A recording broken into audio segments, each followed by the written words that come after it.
Halo semuanya, perkenalkan nama saya Abeza Imatunisa, NPM 24025010036 dari Prodi Agroteknologi. Saya di sini sebagai CEO atau Chief Executive Officer dari Botanix yang bertanggung jawab atas pengambilan keputusan, mengelola operasional, serta memastikan bisnis berjalan sesuai tujuan dan berkembang secara berkelanjutan. Oke, perkenalkan, nama saya Rosa Angelina, NPM akhir saya 16 dari program studi agroteknologi. Di sini saya menjabat sebagai Chief Operation Officer atau COO yang bertanggung jawab atas operasional harian produksi dan distribusi Botanix Tea, memastikan proses berjalan efektif dan efisien serta menjaga kualitas produk tetap konsisten. Assalamualaikum warahmatullahi wabarakatuh. Perkenalkan, nama saya Cindy Wulandari. NPM saya yaitu 240-250-117 dan saya dari Prodi Agroteknologi. Di sini tugas saya yaitu sebagai Chief Marketing Officer atau yang disebut dengan CMO, yang dimana saya ini bertanggung jawab atas strategi pemasaran dan promosi Botanix Tea. Terus juga saya ini bagaimana cara saya itu bisa mengembangkan produk saya sendiri dan juga meningkatkan awareness produk serta menarik dan mempertahankan pelanggan tersebut. Botanix Tea adalah teh herbal 100% alami tanpa gula dan pengawet yang berfungsi membantu relaksasi, meningkatkan fokus, serta menjaga kesehatan. Target utamanya yaitu mahasiswa dan pekerja dengan aktivitas padat yang membutuhkan solusi praktis. Konteks permasalahan aktivitas mahasiswa dan pekerja yang tinggi menuntut energi, konsentrasi, serta waktu istirahat yang cukup. Permasalahannya, pilihan minuman herbal di pasaran belum sepenuhnya selaras dengan kebutuhan tersebut. Produk tradisional cenderung memiliki rasa dan kemasan yang kurang sesuai selera anak muda. Sementara produk impor seperti Puka Herb dan TWGT memiliki kualitas baik namun berada pada segmen premium. Untuk analis pesaing, PT Natural Life unggul pada jaringan distribusi ke apotek, PT Gunung Sejahtera unggul pada kapasitas produksi dan variasi jamu. Dari sisi produk, Botanix Tea menggunakan bahan baku lokal pilihan dan diproses secara higienis. Dari sisi rasa, formulanya dikembangkan agar dapat dinikmati tanpa tambahan gula. Dari sisi kemasan, Botanix Tea menggunakan desain modern dan praktis sesuai preferensi konsumen muda. Untuk strategi penjualan jangka pendek, Botanix Tea memulai skala kecil melalui media sosial untuk membangun kesadaran merek dan menguji respons pasar. Untuk jangka panjang, Botanix Tea akan memperluas jangkauan ke e-commerce. Untuk strategi marketingnya bertumbuh pada produk alami, harga terjangkau, kemudahan penjualan online, pelayanan ramah, produksi higienis, serta kemasan yang estetik. Oke, di sini saya akan menjelaskan dari slide 17 sampai slide 29, yang dimana itu yang pertama di slide 17 ini kita ada job study down, yang dimana itu ada 4, ada fungsional, emosional, sosial, dan praktis. Yang dimana fungsional kita itu untuk membantu meredakan stres, meningkatkan fokus, dan juga memberikan kesegaran melalui minuman herbal yang lebih sehat.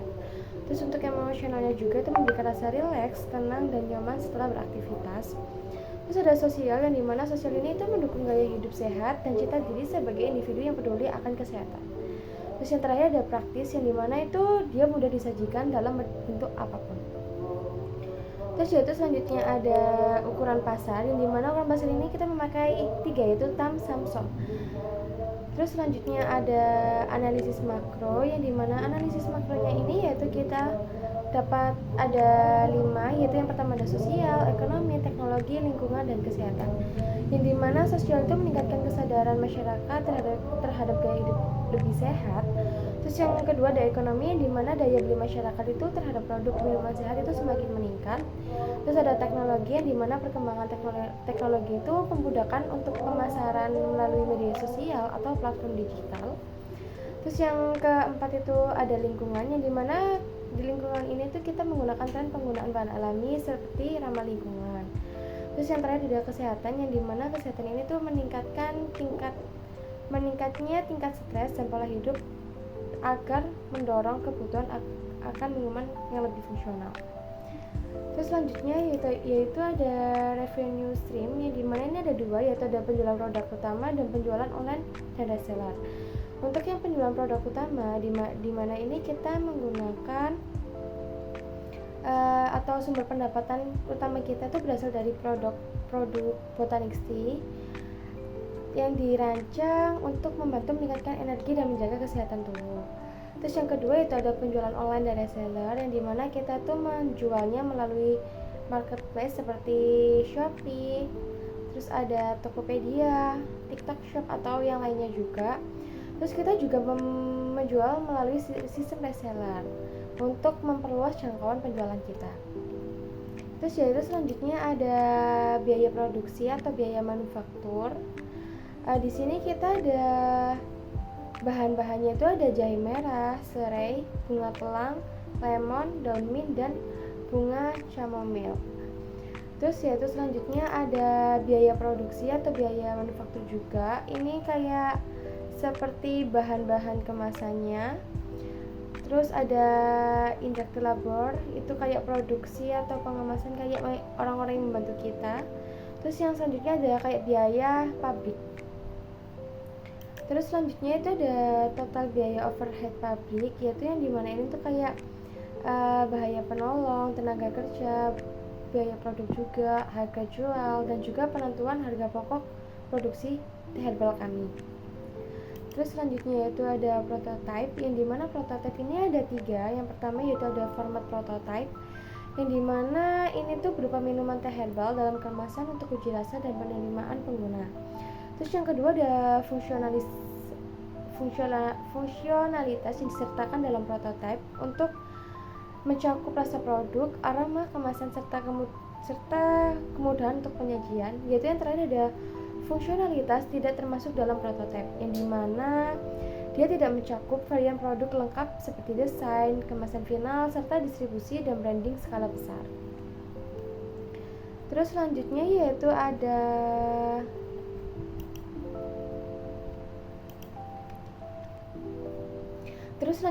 segmentasi konsumen dan persona, yang dimana itu ada kelompok utama seperti fokus utama kita itu ke mahasiswa dan pekerja yang usianya 18 sampai 50 tahun yang memiliki gaya hidup sibuk. Terus yang kedua ada kelompok sekunder, yang dimana itu mahasiswa dan pekerja juga, tapi dia membutuhkan minuman sehat. Contohnya seperti Ayu Lesari, beliau berusia 23 tahun. Dia mengikuti banyak organisasi dan juga beliau sungguh sangat sibuk. Oke, sekarang kita ke Learn Canva. Di Learn Canva ini ada problem yang dimana mencakup minuman sehat kurang praktis dikonsumsi, lalu ada banyak minuman tinggi gula, herbal kurang diminati anak muda. Lalu untuk solusinya kita menggunakan bahan herbal alami, terus kemasan praktis, rasa lebih menarik. Kemudian untuk key matrix-nya kita memuat 3, yaitu jumlah penjualan, jumlah pelanggan, pertumbuhan pasar. Lalu value proposition kita memakai minuman herbal sehat, praktis dikonsumsi, dan cocok untuk gaya hidup modern. Lalu selanjutnya kita ke unfair advantage, itu kita ada 3 juga, bahan herbal alami, konsep minuman sehat modern, cocok untuk gaya hidup sehat. Lalu kemudian customer segmentnya kita ada 2, yaitu mahasiswa dan pekerja. Lalu cost struktur kita ada 3, bahan baku herbal, produksi dan kemasan, promosi dan distribusi. Lalu yang selanjutnya revenue stream, itu penjualan produk utama atau penjualan online atau reseller. Untuk channelnya sendiri kita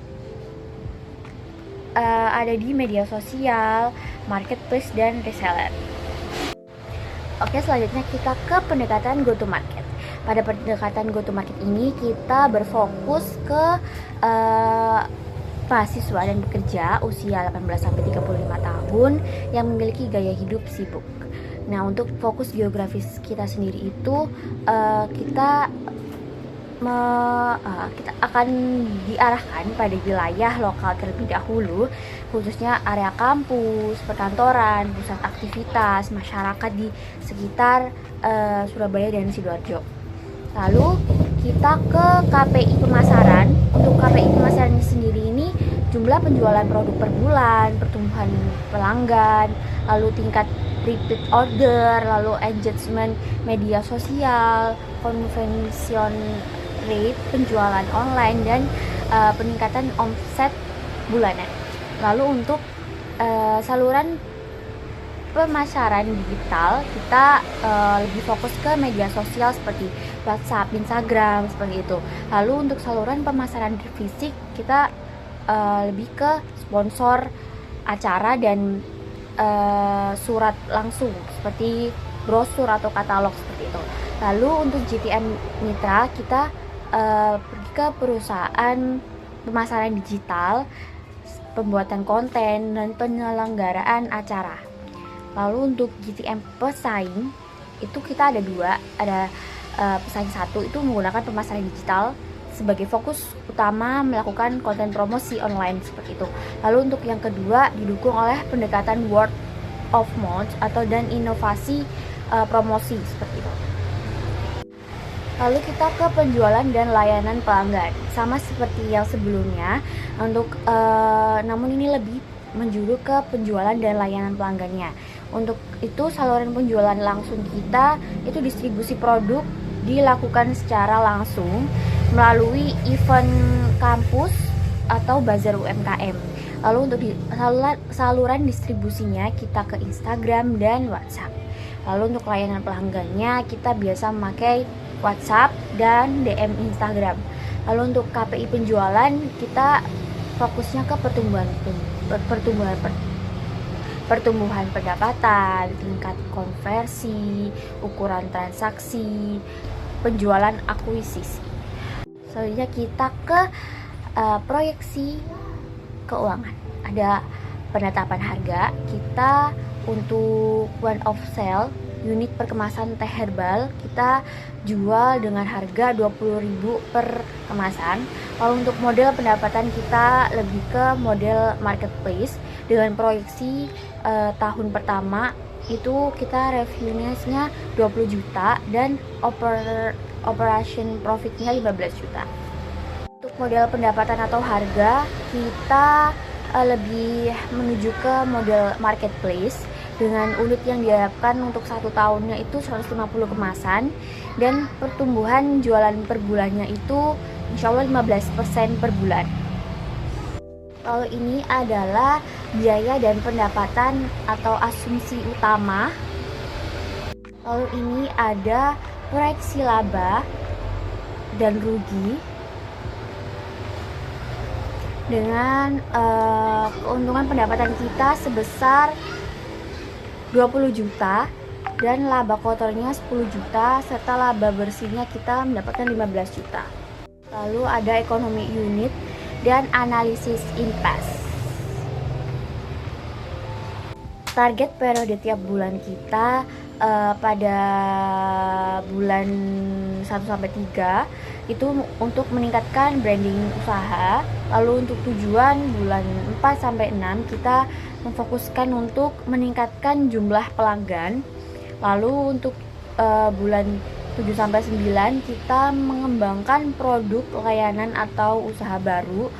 Lalu kemudian untuk tujuan bulan 10-12 kita memfokuskan untuk memperluas pasar kita.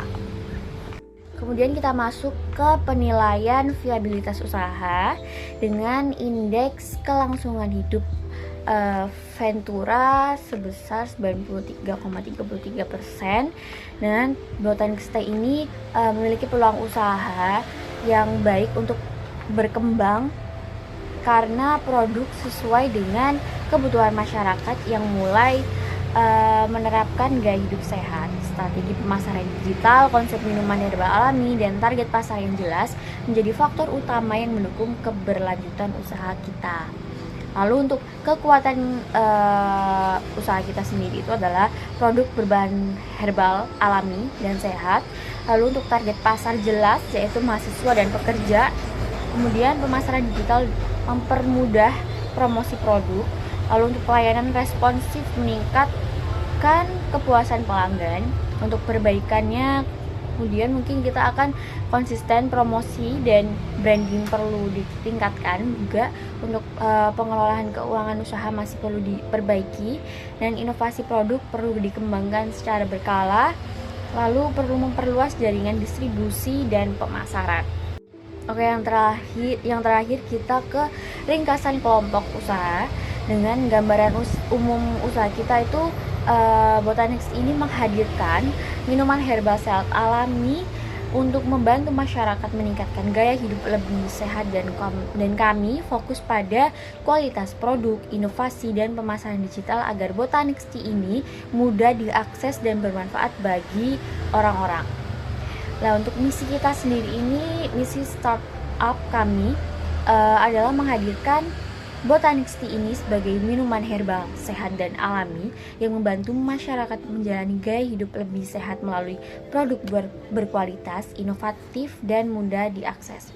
Lalu referensi sosial atau ekonomi dari kita ini kan banyak di tengah gaya hidup modern ini ya, banyak masyarakat membutuhkan pilihan minum yang lebih sehat dan alami juga.